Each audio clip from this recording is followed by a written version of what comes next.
নবীজি বলছেন মুমিন বান্দা ইন্তেকাল করলে ফেরেশতা আজরাইল দাঁড়ায়া থাকবে, রূহটা কবজ করবে। রূহটা যখন কবজ করবে আজরাইল ফেরেশতা নেওয়ার পরে মুমিন বান্দা ঘুমন্ত অবস্থায় থাকবে। মুমিন বান্দাটা কবরের মধ্যে যাওয়ার পরে আমার আল্লাহ তাআলা সরাসরি মুমিন বান্দাকে জান্নাত প্রদান করবে। ইয়া রাসূলুল্লাহ, ইয়া হাবিবাল্লাহ, নবীজি মুমিন বান্দা যে জান্নাতে প্রবেশ করবে আমার আল্লাহ তাআলা জান্নাতের মধ্যে কি নিয়ামত দান করবে? নবী আমার বলে মুমিন বান্দাটা ওই কবরের মধ্যে যাওয়ার আগে যখন মুমিন বান্দার রূহটাকে আমার আল্লাহ তাআলার ফেরেশতারা আসমানের দিকে নিয়ে যাবে, ওই ফেরেশতা যারা বেঈমানকে থুতু নিক্ষেপ করে এই জায়গার মধ্যে আমার আল্লাহ তাআলার জান্নাতের ফেরেশতারা দাঁড়ায়া থাকবে। আমার নবী বলে আজরাইলের ভয়ঙ্কর চেহারা যখন একটা মানুষের সামনে হাজির হয়ে যাবে, আজরাইলের ভয়ঙ্কর চেহারা দেখে আজরাইলের কাছে মানুষ সময় কামনা করবে, হে আজরাইল একটু সময় প্রদান করো যেন আমি দুনিয়ার জমিনে একটু প্রস্তুতি গ্রহণ করতে পারি। এমন টাইমে বান্দার জিহ্বাটা দুই চোয়ালের মাঝখানে আটকা পড়ে যাবে। বান্দা চেষ্টা করবে চোখের ইশারা দিয়ে বোঝানোর জন্য, কিন্তু বান্দার চোখটা উল্টে যাবে। বান্দা চেষ্টা করবে বান্দার হাতের ইশারা দিয়ে অনেক রকমের জিনিস বোঝানোর জন্য, বান্দার হাতের রগগুলা ছিঁড়ে যাবে, বান্দার পায়ের রগগুলা ছিঁড়ে যাবে। রগগুলা ছিঁড়ার কারণে বান্দার রক্ত চলাচল যখন বন্ধ হয়ে যাবে, বান্দার নাকে মুখে দিয়ে রক্ত বের হয়ে যাবে, ওই সময় বান্দাটা যখন ইন্তেকাল করবে বেঈমান হয়ে মারা যাবে, অপবিত্র হয়ে মারা যাবে, বিছানার মধ্যে প্রস্রাব পায়খানা করে দিবে।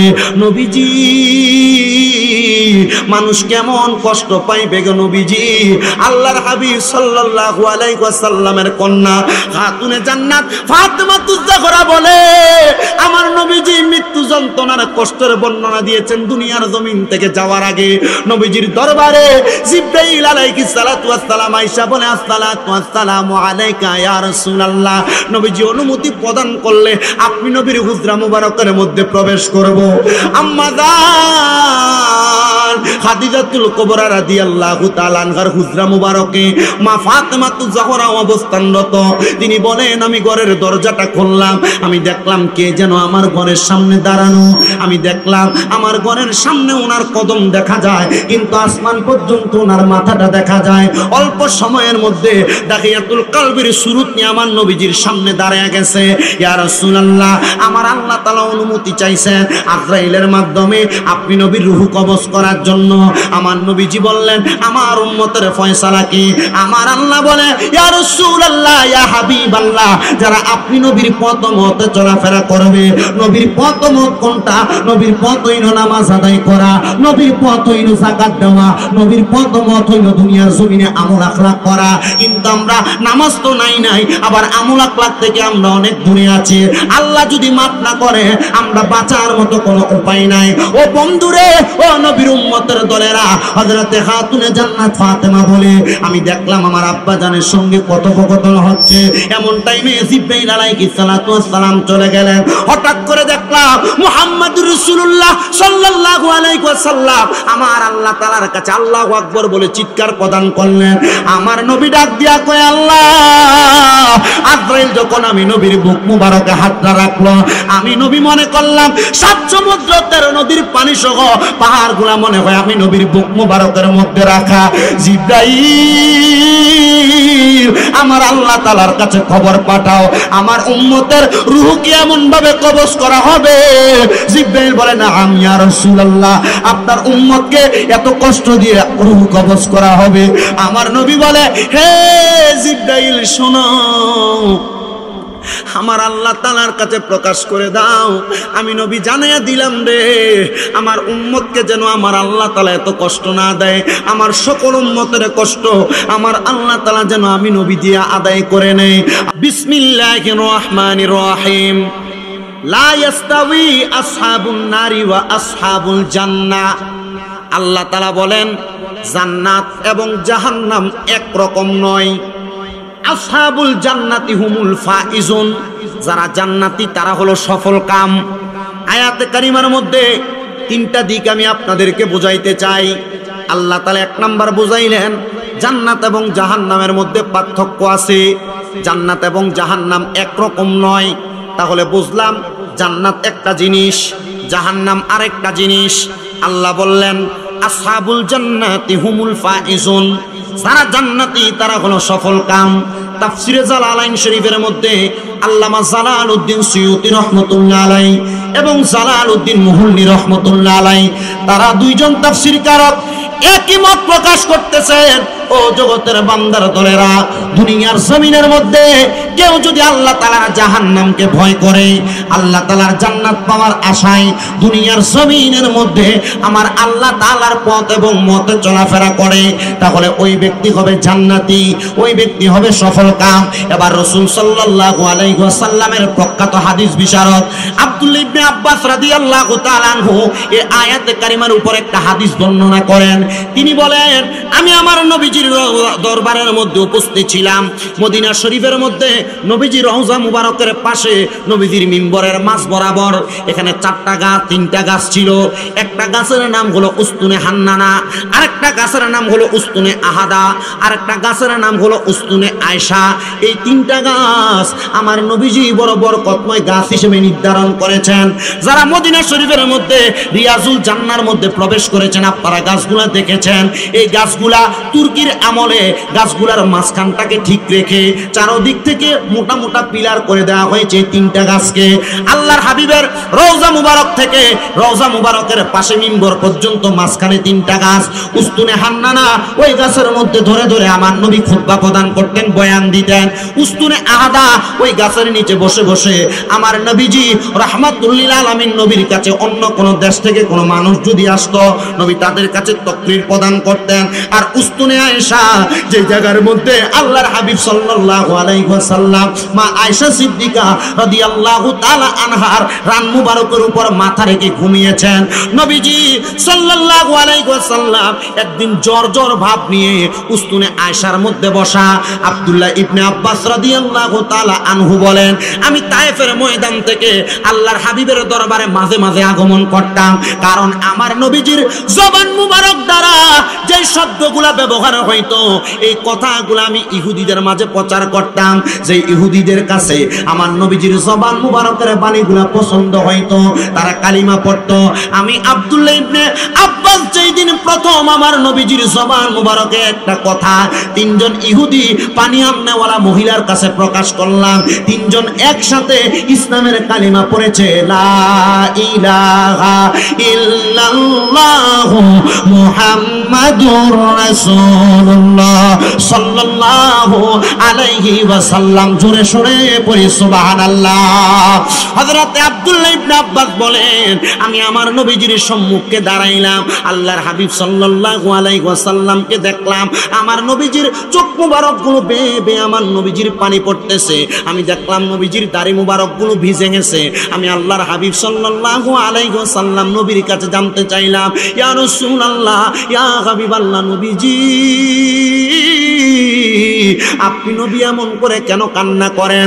ঘরের ভিতর থেকে আম্মা জান আয়েশা সিদ্দিকা জবাব দেয়, ওগো আব্দুল্লাহ ইবনে আব্বাস রাদিয়াল্লাহু তাআলা আনহু আর রাসূল সাল্লাল্লাহু আলাইহি ওয়াসাল্লাম আজকে 2 দিন পর্যন্ত জ্বরের নিয়ামত, অসুস্থতার নিয়ামতে ভুগতেছেন, নবীজি কেন কান্না করেন? নবীজির কাছে আমি একবার 2বার না অনেকবার জানতে চাইলাম, আল্লাহর হাবিব জবান দ্বারা কোনো কথার উত্তর প্রকাশ করতেছেন না।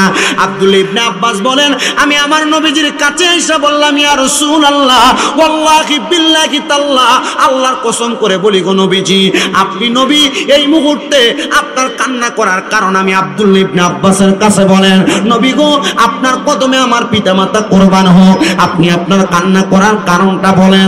আল্লাহর হাবিব আরো কান্না করতে লাগলেন, ইয়া রাসূলুল্লাহ, ইয়া হাবিবাল্লাহ, নবী কেন কান্না করেন? জ্বর হইলে মানুষ তো এমন ভাবে কান্না করেন না।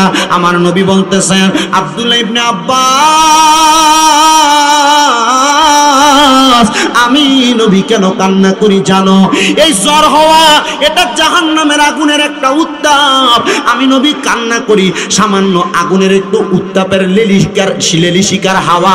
আমি নবীজি রাহমাতুল্লিল আলামিন নবীকে দিয়া আমার আল্লাহ তাআলা আমার উম্মতকে জাহান্নামের ভয় দেখানোর কথা বলেছে।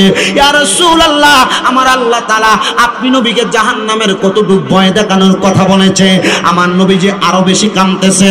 এমন টাইমে হযরতে আনাস রাদিয়াল্লাহু তাআলা আনহু বয়স মাত্র 13 বছর আমার নবীজির সামনে দাঁড়ানো, ডাক দিয়া বলে ইয়া রাসূলুল্লাহ আপনি জাহান্নামের কেমন বর্ণনা দিবেন?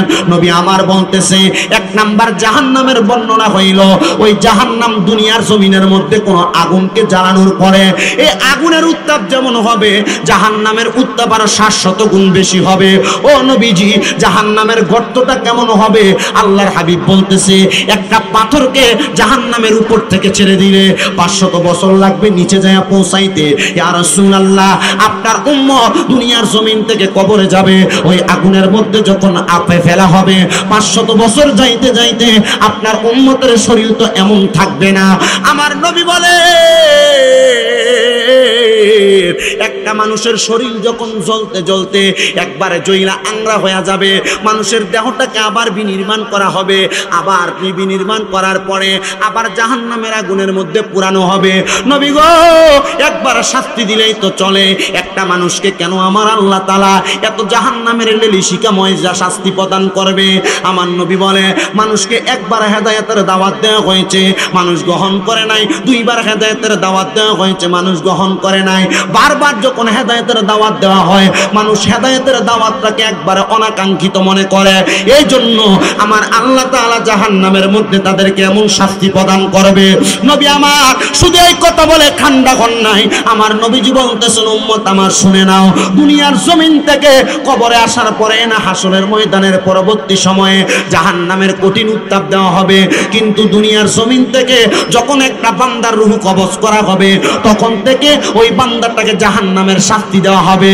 ও দয়ার নবী মায়ার নবী রহমাতুল লিল আলামিন নবীজি কেমনে গো? নবীজি আপনার কাছে জানতে চাই। আমার নবী বলে জাহান্নামী বান্দাটা দুনিয়ার জমিনের মধ্যে গুনাহ করতে করতে এমন অবস্থা তার দেহটাকে বানাইবো তার রূহটার মধ্যে একটা দুর্গন্ধ তৈরি হয়ে যাবে। আল্লাহ তাআলা ফেরেশতা আজরাইলকে পাঠাইবে ওই জাহান্নামী বান্দার রূহটা কবজ করার জন্য।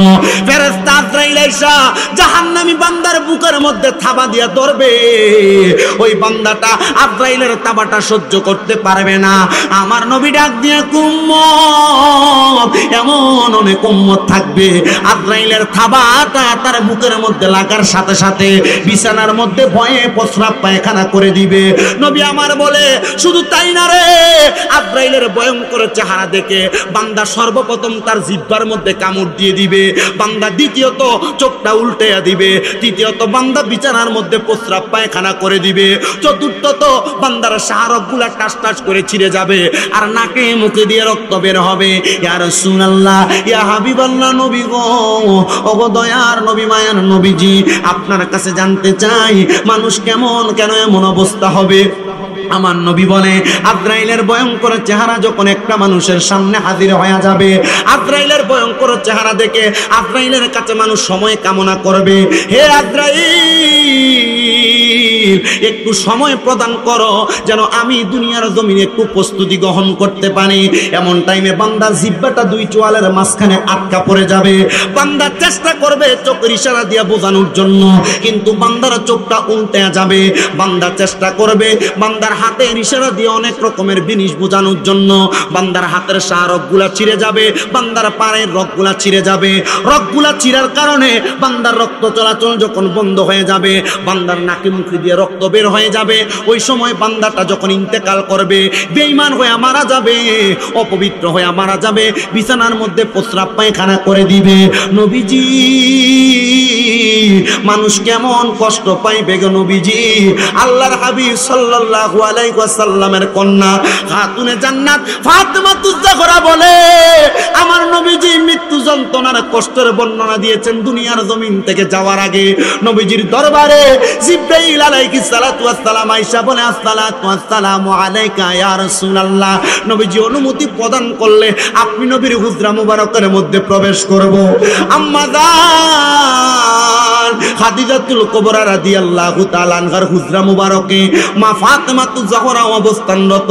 তিনি বলেন আমি ঘরের দরজাটা খুললাম, আমি দেখলাম কে যেন আমার ঘরের সামনে দাঁড়ানো। আমি দেখলাম আমার ঘরের সামনে ওনার কদম দেখা যায়, কিন্তু আসমান পর্যন্ত ওনার মাথাটা দেখা যায়। অল্প সময়ের মধ্যে দাখিয়াতুল কলবির সুরুত নিয়ে আমার নবীজির সামনে দাঁড়িয়ে গেছে। ইয়া রাসূলুল্লাহ, আমার আল্লাহ তাআলা অনুমতি চাইছেন আজরাইলের মাধ্যমে আপনি নবীর রূহ কবজ করার জন্য। আমার নবীজি বললেন আমার উম্মতের ফয়সালা কি? আমার আল্লাহ বলে ইয়া রাসূলুল্লাহ, ইয়া হাবিবাল্লাহ, যারা আপনি নবীর পথ মতে চলাফেরা করবে। নবীর পথ মত কোনটা? নবীর পথ হইল নামাজ আদায় করা, নবীর পথ হইল যাকাত দেওয়া, নবীর পথ মত হইল দুনিয়ার জমিনে আমল আখলাক করা। কিন্তু আমরা নামাজ তো নাই, আবার আমল আখলাক থেকে আমরা অনেক দূরে আছি। আল্লাহ যদি মাফ না করে আমরা বাঁচার মতো কোনো উপায় নাই। ও বন্ধুরে, ও নবীর উম্মতের দলেরা, হযরতে খাতুনে জান্নাত ফাতেমা বলে আমি দেখলাম আমার আব্বা জানের সঙ্গে কথোপকথন হচ্ছে। এমন টাইমে জিবরাইল আলাইহিস সালাতু ওয়াস সালাম চলে গেলেন। হঠাৎ করে দেখলাম মুহাম্মদুর রাসূলুল্লাহ সাল্লাল্লাহু আলাইহি ওয়াসাল্লাম আমার আল্লাহ তাআলার কাছে আল্লাহু আকবার বলে চিৎকার প্রদান করলেন। আমার নবী ডাক দিয়া কয় আল্লাহ, আজরাইল যখন আমি নবীর বুক মুবারকে হাতটা রাখলো, আমি নবী মনে করলাম 7 সমুদ্র 13 নদীর পানি সহ পাহাড়গুলা মনে হয় আমি নবীর বুক মুবারকের মধ্যে রাখা। জিবরাইল, আমার আল্লাহ তাআলার কাছে খবর পাঠাও আমার উম্মতের রূহ কি এমন ভাবে কবজ করা হবে? জিবরাইল বলে না আমি ইয়া রাসূলুল্লাহ, আপনার উম্মতকে এত কষ্ট দিয়ে রূহ কবজ করা হবে। আমার নবী বলে হে জিবরাইল শোনো, আমার আল্লাহ তাআলার কাছে প্রকাশ করে দাও, আমি নবী জানাইয়া দিলাম রে আমার উম্মতকে যেন আমার আল্লাহ তাআলা এত কষ্ট না দেয়। আমার সকল উম্মতের কষ্ট আমার আল্লাহ তাআলা যেন আমি নবী দিয়ে আদায় করে নেয়। আল্লাহ তাআলা ডাক দিয়া বলে হাবিব, আপনার উম্মত যদি আপনার কথা শুনে, আপনার সুন্নতের আমল করে, আপনার দেখানো পথ এবং মত অনুযায়ী চলাফেরা করে, কিভাবে আল্লাহ তাআলা নিজেই ঘোষণা করতেছেন হুয়াল্লাযী আরসালা রাসূলাহু বিল হুদা ওয়া দীনিল হক লিইয়ুযহিরাহু আলা দীনি কুল্লিহি ওয়ালাউ কারিহাল কাফিরুন। আমার আল্লাহ তাআলা ঘোষণা করে জগতের বান্দার দলেরা, আমি আল্লাহ তাআলা তোমাদের কাছে হেদায়েতের বাণী দিয়ে একজন রাসূল পাঠাইলাম এবং তোমাদের কাছে ওই রাসূলকে এমন ভাবে প্রেরণ করলাম অনেক মানুষ ওই রাসূলের আলোটাকে, রাসূলের হেদায়েতের পথটাকে ফু দিয়ে বন্ধ করতে চায়। মনে রাখবা, যারা রাসূলের হেদায়েতের পথকে বন্ধ করতে চায় তারা অন্য কেউ না, তারা কাফের মুশরিক বেঈমান। এবার আপনারা বলেন আমরা হেদায়েতের নূর বন্ধ না করে রাসূলের পথ মতে চলাফেরা করার দরকার আছে না নাই? রাসূল সাল্লাল্লাহু আলাইহি ওয়াসাল্লামের কাছে আল্লাহ তাআলা বলেছেন রাসূলের 7টা বার্তা ইমানদার বান্দাদেরকে এমন কষ্ট দিয়ে দুনিয়ার জমিন থেকে রূহ নেওয়া হবে না। আমার নবী বলে আল্লাহ তাআলার কাছে আমি দোয়া করলাম, আল্লাহ তাআলা আমি নবীর দোয়া কবুল করলেন। এবার আল্লাহর হাবিব সাল্লাল্লাহু আলাইহি সাল্লাম, ওই যে আব্বাস রাদিয়াল্লাহু তাআলা আনহুর হাদিস, উনি বলতেছেন আমার নবীজির জবান মুবারকে নবী আমার প্রকাশ করতেছে একটা জীবিত ছাগলকে টানায়া দিলে, একটা বকরিকে টানায়া দিলে, জীবিত অবস্থায় তার শরীর থেকে চামড়াটা ছিঁড়ে ফেললে ওই ছাগলটার যেমন কষ্ট হবে, একটা মানুষের দেহ থেকে রূহটা আলাদা করতে মানুষ এমন কষ্ট পাবে যদি মানুষটা বেঈমান হয়। কেমন হয়? জোরে বলেন না। যদি মানুষটা কেমন হয়? বেঈমান যদি হয়।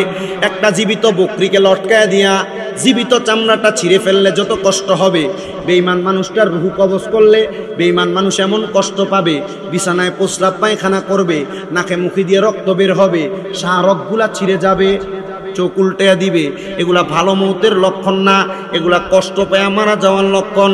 সাহাবায়ে কেরাম কান্না করে। হযরতে আব্দুল্লাহ ইবনে আব্বাস বলে আমি তাকে দেখলাম আমার চোখের সামনে 13 বছরের শিশু হযরতে আনাস রাদিয়াল্লাহু তাআলা আনহু মাথা চক্কর দিয়ে মাটিতে পড়ে গেছে। আনাস কেন এমন করে পড়ে গেলা? হযরতে আনাস রাদিয়াল্লাহু তাআলা আনহু বলে এত কষ্ট নবীজি বেঈমানেরা সহ্য করতে পারবে কিনা জানি না, তবে আপনি একটি নবী বলেন যারা ঈমানদার তাদেরকে আমার আল্লাহ তাআলা কেমনে মরণ দিব। আমার নবী বলেন ঈমানদারের মরণ জানার আগে বেঈমানের মরণের পরবর্তী কথাটা তোমরা শোনো। বেঈমান যখন মারা যাবে, গুনাহগার যখন মারা যাবে, তার রূহটা দুইটা ফেরেশতা নাকের মধ্যে কাপড় লাগিয়ে আসমানের দিকে নিয়ে যাবে। আসমানের দিকে যখন নিয়ে যাবে, ওই ফেরেশতারা আসমানের দিকে নিয়ে যাওয়ার সময় দেখবে আসমানের দরজার সামনে সারি সারি ফেরেশতারা দাঁড়ানো, কিন্তু ওই ফেরেশতারা বেঈমান বান্দা গুনাহগার বান্দার দিকে থুতু নিক্ষেপ করতেছে। দুইজন ফেরেশতা প্রশ্ন করবে, কেন গো তোমরা এই বান্দার প্রতি, বান্দার রূহের প্রতি তোমরা থুতু নিক্ষেপ করো? তারা ডাক দিয়ে বলে, এই জন্য বান্দা দুনিয়াতে হেদায়েতের আহ্বান পাওয়ার কারণে বান্দা হেদায়েত গ্রহণ করে নাই, এই জন্য বান্দার দিকে থুতু নিক্ষেপ করা হয়, বান্দা জাহান্নামে। দুইজন ফেরেশতা আলমে আরোহার দিকে বেঈমান বান্দা গুনাহগার বান্দার রূহটাকে এবার যখন নিয়ে যাবে, এবার আলমে আরোহার দরজা বন্ধ, আসমানের দিকে ফিরে আসবে, দুনিয়ার দরজা বন্ধ থাকবে, আসমানের ডাইনে বামে সামনের দরজা বন্ধ থাকবে, শুধু আসমানের পেছনের অংশের দরজা খোলা।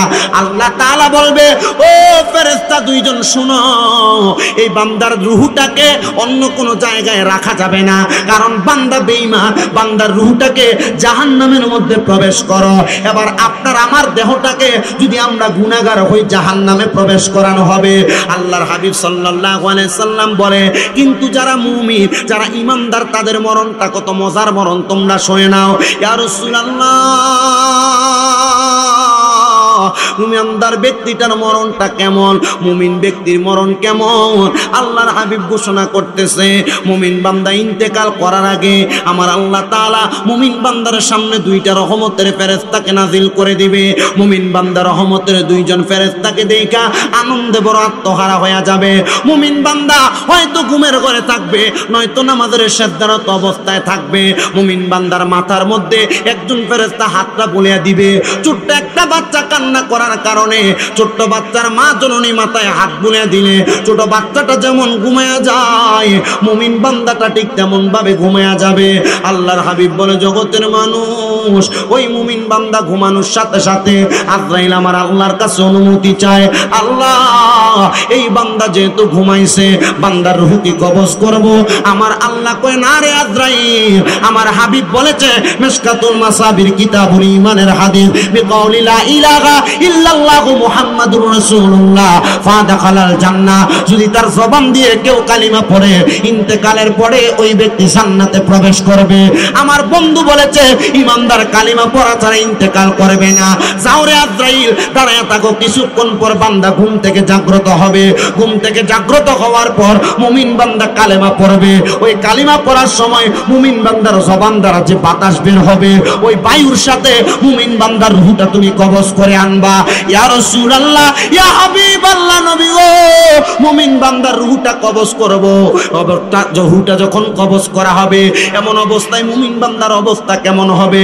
বলে, ছোট্ট বাচ্চা মুখের মধ্যে দুগ্ধ দেওয়ার পরে বাচ্চার কান্না যেমন বন্ধ হয়ে যায়, মুমিন বান্দা রূহ কবজ করার সময় এমন ভাবে শান্ত হয়ে যাবে, মুমিন বান্দা টের পাবে না। সুদ খায়, গোশ খায়, হারাম খায়, পরের হক মাইরা খায়, গীবত করে, বাজে কাজগুলা করে, আপনারা বলেন এদের মরণ কেমন আরামের মরণ হইব না এমন কষ্ট পাওয়া হইব? চিন্তা করেন তো, এলাকার ভিতরে হারাম খুরগুলা যারা ফিতনা ফাসাদ তৈরি করে, সমাজের মধ্যে বিভ্রান্ত তৈরি করে, এই মানুষগুলোর অবস্থা কত কঠিন হবে। এই ওয়াজ ভাল লাগতো না কেন? এই ওয়াজ ভালো না লাগার মূল কারণ হলো, যদি দুইটা গজল কন গরম করেন ভাল লাগবো, এই ওয়াজ যদি করেন আমরা আজকে শুনবো, কালকে বাহির করে দেবো কান দিয়া। কারণ এখানে যারা আছেন আপনারা, আমার মনে হয় না 50% লোক এশারের নামাজ পড়ে এখানে আসছে। কথা ঠিক আছে না?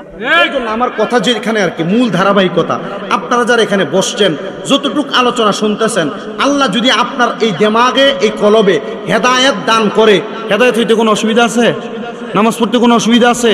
আল্লাহর কোরআন এবং রসুলের হাদিস মোতাবেক চলাফেরা করতে কোনো অসুবিধা আছে? ইমানদারের মরণ চাই আমরা, বেঈমানের মতো কষ্ট পেয়ে মারা যেতে চাই না। ছাগলের চামড়া আপনার শরীরে একটু কাইটে গেলে তো অনেক কষ্ট বানাতেন। ছাগলের চামড়া টান দিয়ে খুললে ছাগলটা জীবিত অবস্থায় যে কষ্ট পাবে, আপনি সেই কষ্ট পাবেন। আপনার শরীরের চামড়া আপনি টান দিয়ে খুলতে পারবেন?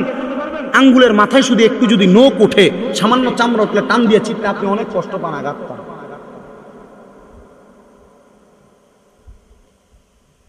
নবীজি বলছেন, মুমিন বান্দা ইন্তেকাল করলে ফেরেশতা আজরাইল দাঁড়ায়া থাকবে, রূহটা কবজ করবে। রূহটা যখন কবজ করবে আজরাইল ফেরেশতা নেওয়ার পরে মুমিন বান্দা ঘুমন্ত অবস্থায় থাকবে। মুমিন বান্দাটা কবরের মধ্যে যাওয়ার পরে আমার আল্লাহ তাআলা সরাসরি মুমিন বান্দাকে জান্নাত প্রদান করবে। ইয়া রাসূলুল্লাহ, ইয়া হাবিবাল্লাহ, নবীজি, মুমিন বান্দা যে জান্নাতে প্রবেশ করবে আমার আল্লাহ তাআলা জান্নাতের মধ্যে কি নিয়ামত দান করবে? নবী আমার বলে, মুমিন বান্দাটা ওই কবরের মধ্যে যাওয়ার আগে যখন মুমিন বান্দার রূহটাকে আমার আল্লাহ তাআলার ফেরেশতারা আসমানের দিকে নিয়ে যাবে, ওই ফেরেশতা যারা বেঈমানকে থুতু নিক্ষেপ করে এই জায়গার মধ্যে আমার আল্লাহ তাআলার জান্নাতের ফেরেশতারা দাঁড়ায়া থাকবে আর বলবে, আহলান ওয়া সাহালান দুয়ুফুর রহমান, হে আল্লাহর মেহমান, আপনাদেরকে স্বাগতম, আপনারা জান্নাতের মধ্যে প্রবেশ করেন। পর্দার অন্তরালের আমার মা বোনেরা, আপনারা চিন্তা করেন ওই জান্নাতের মধ্যে প্রবেশ করতে পারবেন কিনা, আল্লাহ তাআলার অসংখ্য নিয়ামত আপনারা বহন করতে পারবেন কিনা। বলে, হুজুর, আল্লাহ তাআলার অসংখ্য নিয়ামত কিভাবে বহন করবে? শুনেন, ওই নিয়ামত বহন করনেওয়ালা আল্লাহর নবীজির একজন আশেক, জিনার নাম হইল হযরতে ইমাম গাজ্জালী রাদিয়াল্লাহু তাআলা আনহু। ইমাম গাজ্জালী রাদিয়াল্লাহু তাআলা আনহু বলেন, আমি একদিন ফজরের নামাজ আদায় করে আমি আমার মসজিদের মধ্যে অবস্থানরত অবস্থা, এমন সময় আমার কাছে একজন সাদা সিধা ব্যক্তি, চেহারা বড় সুন্দর মায়াবী, সুঠাম দেহওয়ালা, আমার কাছে আইসা কান্না করতেছে। আমি তার কান্নার ধরন দেখে বুঝতে পারলাম ওই ব্যক্তি ঘুমের ঘরে অত্যন্ত ভয় পেয়ে গেছে। এই জন্য আমি ইমাম গাজ্জালীর কাছে আগমন করল। ইমাম গাজ্জালী বলে, আমি প্রশ্ন করলাম, ও আগন্তুক ব্যক্তি, আপনি কেন কান্না করতে করতে আমার সামনে আসলেন? আপনাকে দেখে মনে হয় আপনি বড় ভীতি প্রদর্শিত হয়েছেন, কান্না করবেন না, আপনি আপনার ভয় পাওয়ার কারণটা আমার কাছে বলেন। উনি বলেন, হুজুর, আমি হঠাৎ করে ঘুমের ঘরে স্বপ্ন দেখলাম কে যেন আমাকে পেছন থেকে তাড়া করতেছে আর আমাকে ডাকতেছে, এ বান্দা আমার সামনে চলে আয়, আমার সামনে চলে আয়। আমি তার সম্মুখে যখন গেলাম, উপর থেকে একটা পাথর আমার মাথা বরাবর পড়ে আমার পুরাটা শরীর থেতলিয়ে গেছে। হুজুর, আমি এমন ভয় পাইয়া ঘুম থেকে জাগ্রত হয়ে গেলাম। জাগ্রত হওয়ার সাথে সাথে আমি আবার একটু ঘুমানোর চেষ্টা করলাম।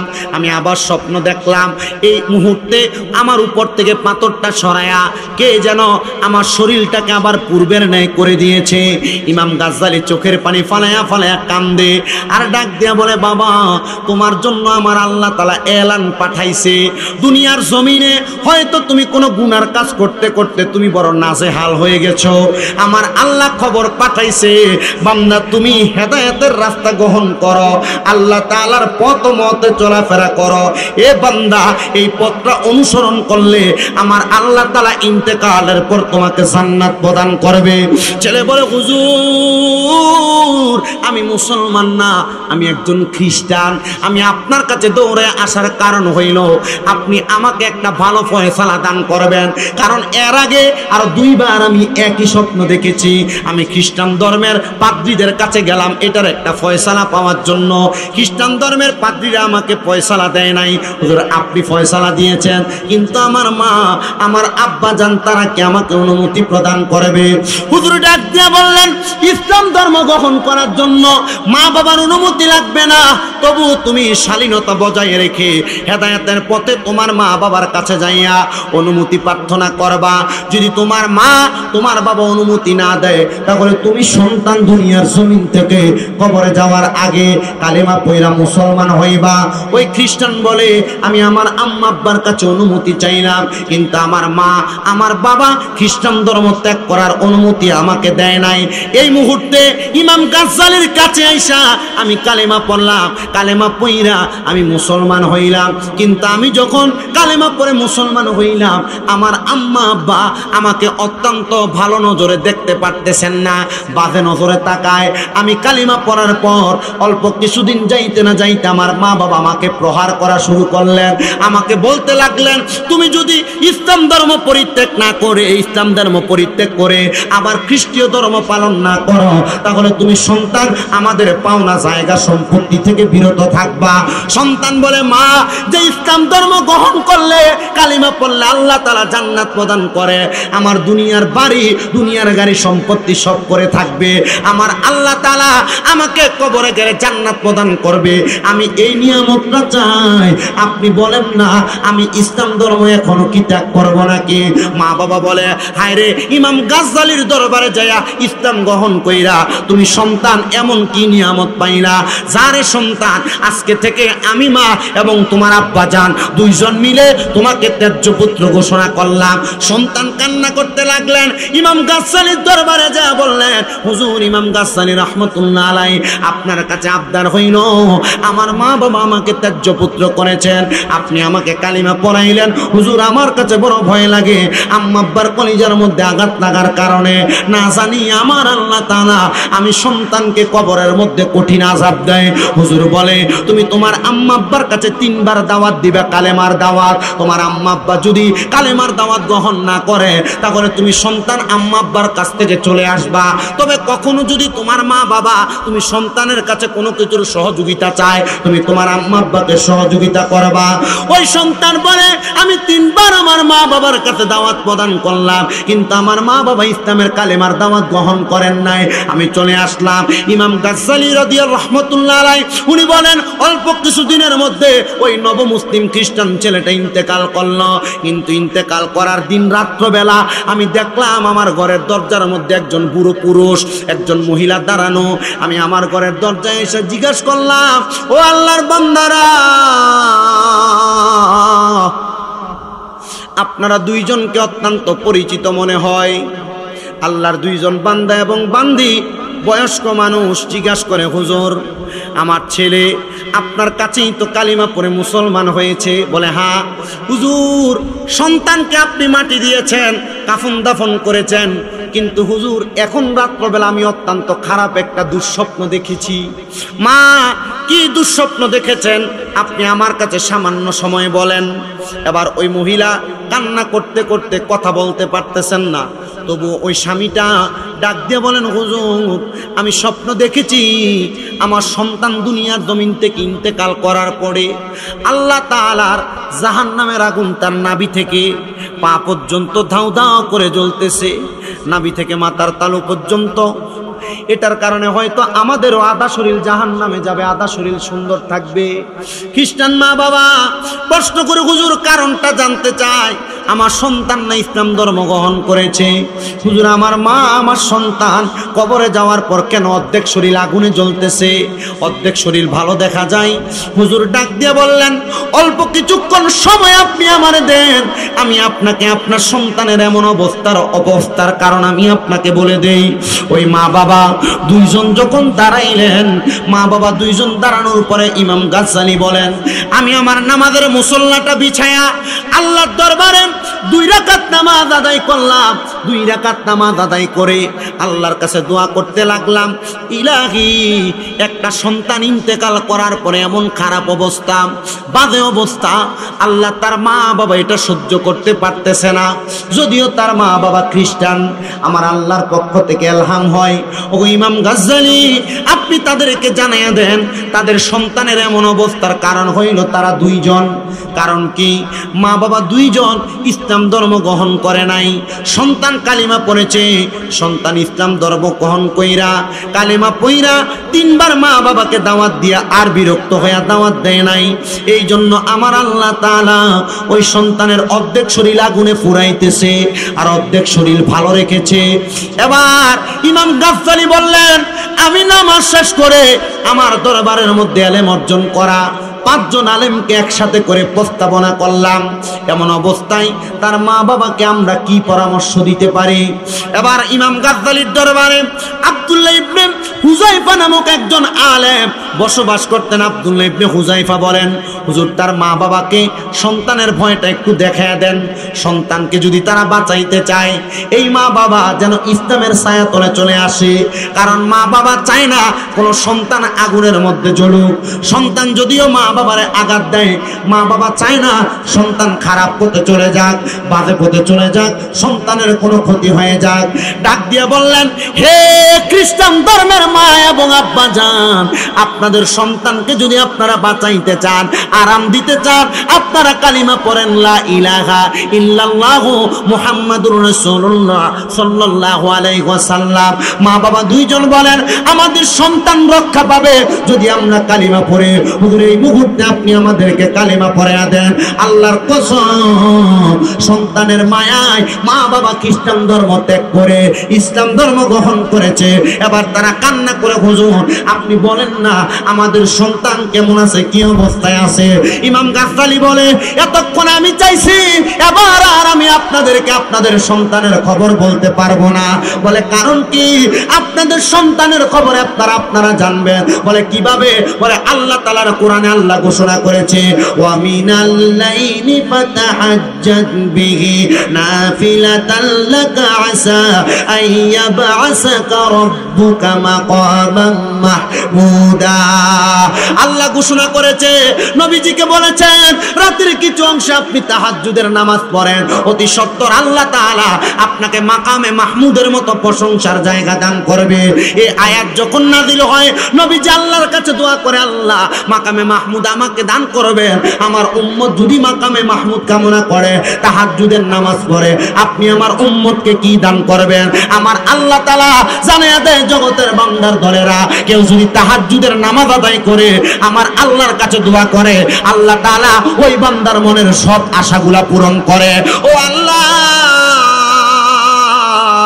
আমরা তো আপনার কাছে তাহাজ্জুদ পড়ে দোয়া করি, আমাদের সন্তান কবরে কেমন আছে জানাইয়া দেন। মাত্র 3 দিন তাহাজ্জুদের নামাজ পড়ে দোয়া করছে ওই মা বাবা দুইজন। পরের দিন ইমাম গাজ্জালীর কাছে বর্ণনা দেয়, হুজুর আমরা দেখেছি আমাদের সন্তান জান্নাতের মধ্যে ডাইনে বামে সামনে পেছনে রহমতের ফেরেশতার গাঁট নিয়া জান্নাতের মধ্যে ঘোরাফেরা করতেছে, আর সে জান্নাতের ফল ভক্ষণ করতেছে।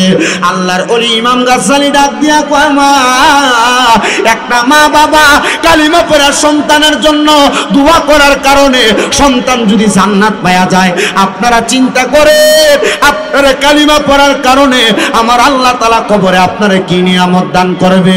ওই মহিলা চোখের পানি ফালায়া ফালায়া ডাক দিয়া কই, হুজুর আমার আল্লাহ তাআলা ঘোষণা করে দিয়েছেন আমরা যখন তাহাজ্জুদের নামাজ আদায় করেছি, আমরা যদি মরণের আগ পর্যন্ত ঈমান এবং নেক আমলের মাধ্যমে আমাদের জীবনটাকে অতিবাহিত করতে পারি, আমার আল্লাহ তাআলা আমাদেরকে কবরের মধ্যে শান্তি প্রদান করবে। এ আমার যুবক ভাইয়েরা, মুরব্বী বাবাজিরা, পর্দার অন্তরালের মা বোনেরা, আপনাদের কদমে হাত দিয়ে বলি, যদি আপনারা দুনিয়ার জীবনকে সুখময় বানাইতে চান, কবরের জিন্দেগিতে আনন্দময় বানাইতে চান, ফজর জোহর আসর মাগরিব এশার নামাজ এই 5টা ওয়াক্ত নামাজের বাগিরে ফজরের নামাজের আগে দিয়া উঠা আমার আল্লাহর কাছে 2 করে 4 রাকাত 3 4 12 রাকাত তাহাজ্জুদের নামাজ আদায় করবেন। যদি আপনার সম্পদ না থাকে আল্লাহর কাছে সম্পদের জন্য কান্না করবেন। যদি আপনার কামাইয়ের মধ্যে বরকত না থাকে আপনি ইনকামের বরকতের জন্য দোয়া করবেন। যদি আপনার কঠিন রোগ হয় আল্লাহর কাছে রোগ থেকে মুক্তি পাওয়ার জন্য দোয়া করবেন। আমার নবীজির হাদিসে মুবারাকার মধ্যে হযরতে তালহা বিন জুবায়ের রাদিয়াল্লাহু তাআলা আনহু হাদিস বর্ণনা করে, তিনি বলেন আমার নবীজি দুনিয়ার উম্মতকে শিক্ষা দিয়েছে যদি উম্মতের কষ্ট না হইতো 5 ওয়াক্ত নামাজের সাথে তাহাজ্জুদের নামাজ উম্মতের জন্য ফরজ করে দিত।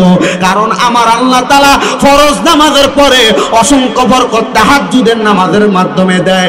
পর্দার অন্তরালে অনেক মা বোনেরা শুনতেছেন, আপনাদের অনেকের মনের আশা পুরো হয় না। মাগো মা, তাহাজ্জুদের নামাজটা পড়বেন।